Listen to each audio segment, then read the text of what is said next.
C'est la nouvelle année, donc je vais vous faire un petit numéro de cirque pour vous. Regardez ce que je vais faire avec. Hop. C'est extraordinaire. Mais avec le montage, ça rendra bien. Dans cette vidéo, je viens vous parler du marketing. Est-ce que le marketing a tué le stand-up? On ne sait pas. Donc je vais pas vraiment y répondre. Je vais juste exposer des faits. Et après, vous répondrez chez vous tout seul dans votre chambre. Faire du stand-up de façon pure, c'est très bien à un niveau loisir. C'est-à-dire que quand vous démarrez, vous voulez mettre les blagues que vous aimez bien, vous les mettez les meilleures. Et puis voilà, vous faites du stand-up dit pur. C'est-à-dire que voilà, vous aimez bien ce truc. Voilà, c'est comme ça, vous aimez bien faire des blagues, vous les faites. Certains qui démarrent vraiment dans une optique professionnelle, vraiment d'en vivre et de devenir vraiment des superstars. Je prends un exemple très concret. Kev Adams, je ne sais pas si vous voyez Kev Adams, l'humoriste. Bah, Kev Adams, quand il a commencé, je crois qu'il a commencé à 17 ans, il disait, en tout cas c'était son fer de lance, il disait oui, c'est l'humoriste le plus jeune de France. Il n'arrêtait pas de dire ça, l'humoriste le plus jeune de France. Et à l'époque, il y avait une autre humoriste qui avait fait la remarque, je crois, sur son Facebook, une autre humoriste qui disait qu'elle avait juste 6 mois de plus que lui. Ils avaient exactement le même âge, ils avaient juste 6 mois de décalage. Effectivement, Kev Adams était plus jeune, mais que de 6 mois. Et lui, il appuyait fort sur cet argumentaire, ça l'a permis d'accéder à plein de médias et d'accéder à plein de choses parce qu'il se revendiquait comme l'humoriste le plus jeune de France. Et donc tout le monde l'interrogeait, ah pourquoi t'es le plus jeune de France, comment ça se fait?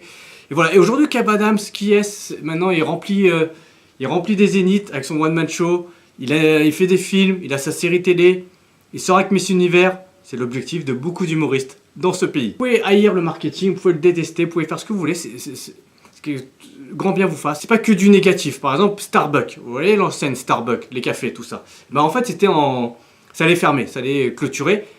Et finalement, c'était racheté par un employé de Starbucks. Et cet employé de Starbucks, c'était pas un barista. C'était pas un mec qui faisait du bon café. C'était un mec du marketing. Le mec du marketing, il a racheté Starbucks.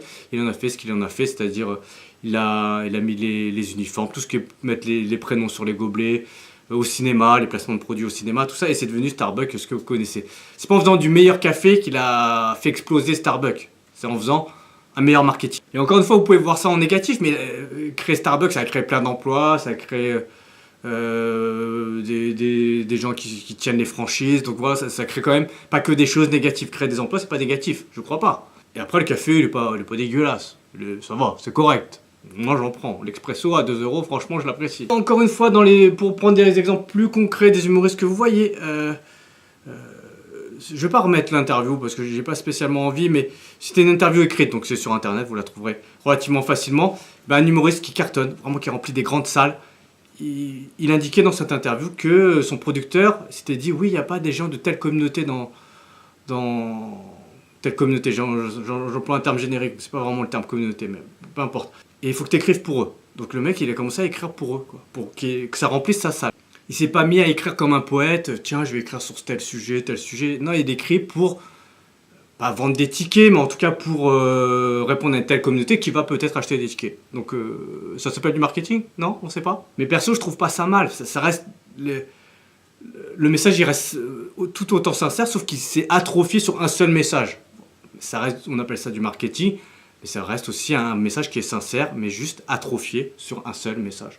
Je trouve pas ça si grave. Bon, c'est comme ça. Chacun cherche un créneau, vous allez trouver un créneau, mais ça n'intéresse personne. Et tout à coup, du jour au lendemain, un fait d'actualité, ça va intéresser les gens. On sait pas, c'est comme ça. Donc c'est pas parce que vous allez vous mettre sur un créneau que forcément vous allez percer. C'est-à-dire que, si se trouve, ce créneau n'intéresse personne. Peut-être un fait d'actualité va faire que ça intéresse les gens, et les journalistes vont vous appeler. Et ça va faire boule de neige, votre sketch va faire le buzz et tout. Donc c'est de plus en plus répandu d'essayer d'être sur une niche pour être plus connu et que ça marche. Je trouve ça pas, je vais donner mon opinion, filigrane, je trouve ça pas mal parce qu'au final, effectivement, il y a des tickets, des gens... donc vous devez... C'est très compliqué de remplir une salle, donc chacun cherche le meilleur moyen pour pouvoir remplir sa salle et pouvoir exercer son art. Et vous pouvez être sur une niche et après dériver, parler d'autres choses petit à petit. Le marketing a-t-il tout tué? Bon, peut-être, mais c'est pas forcément que dans le stand-up, c'est un peu partout dans le monde. Et ben, il faut vivre avec, ok? Et on tirer ce qui est le plus positif. Voilà, je vous souhaite vraiment de réussir dans un créneau si vous voulez faire super, je sais pas quoi. Les gens vous aiment, il faut qu'ils vous connaissent, un minimum. C'est comme ça, c'est la base. J'espère que vous avez aimé cette vidéo, vous allez mettre un petit pouce sur la vidéo et vous abonner à ma chaîne YouTube. A très bientôt, bye!